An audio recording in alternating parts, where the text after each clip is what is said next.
भारत और UK natural partners हैं। हमारे संबंधों की नींव में डेमोक्रेसी, फ्रीडम और रूल ऑफ लॉ जैसे मूल्यों में साझा विश्वास है।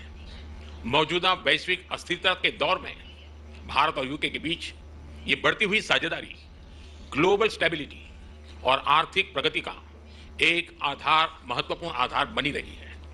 आज की बैठक में हमने इंडो पैसिफिक, वेस्ट एशिया में शांति और स्थिरता और यूक्रेन में चल रहे संघर्ष पर भी विचार साझा किए।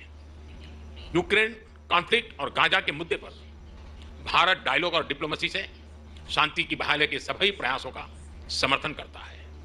हम इंडो पैसिफिक क्षेत्र में मैरीटाइम सिक्योरिटी कोऑपरेशन बढ़ाने के लिए पूर्ण रूप से प्रतिबद्ध है। फ्रेंड, भारत और यूके के बीच टेक्नोलॉजी पार्टनरशिप में अपार संभावनाएं हैं। हम यूके की इंडस्ट्रियल एक्सपर्टाइज R&D को भारत के टैलेंट और स्केल के साथ जोड़ने पर काम कर रहे हैं। पिछले वर्ष हमने India UK technology security initiative launch किया। इसके तहत हमने क्रिटिकल एंड इमर्जिंग टेक्नोलॉजीज में ज्वाइंट रिसर्च और इनोवेशन के लिए एक मजबूत मंच तैयार किया। दोनों देशों की युवा पीढ़ी को इनोवेशन इस ब्रिज से जोड़ने के लिए हमने कनेक्टिविटी और innovation centre, joint AI research centre जैसे कई कदम उठाए हैं। हमने क्रिटिकल मिनरल्स पर सहयोग के लिए एक इंडस्ट्री गिल्ड और सप्लाई चेन ऑब्जर्वेटरी की स्थापना का निर्णय लिया है। इसका सैटेलाइट कैंपस ISM धनबाद में होगा। सस्टेनेबल डेवलपमेंट गोल्स के प्रति हमारी साझी प्रतिबद्धता है।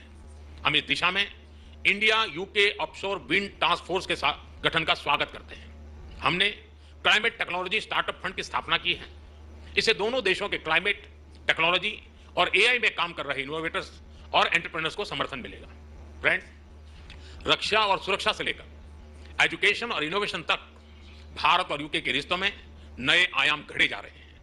आज प्रधानमंत्री स्टारमर के साथ शिक्षा क्षेत्र का अब तक का सबसे बड़ा और प्रभावशाली प्रतिनिधिमंडल आया है। यह बहुत खुशी की बात है कि अब यूके की 9 यूनिवर्सिटीज भारत में कैंपस खोलने जा रही हैं।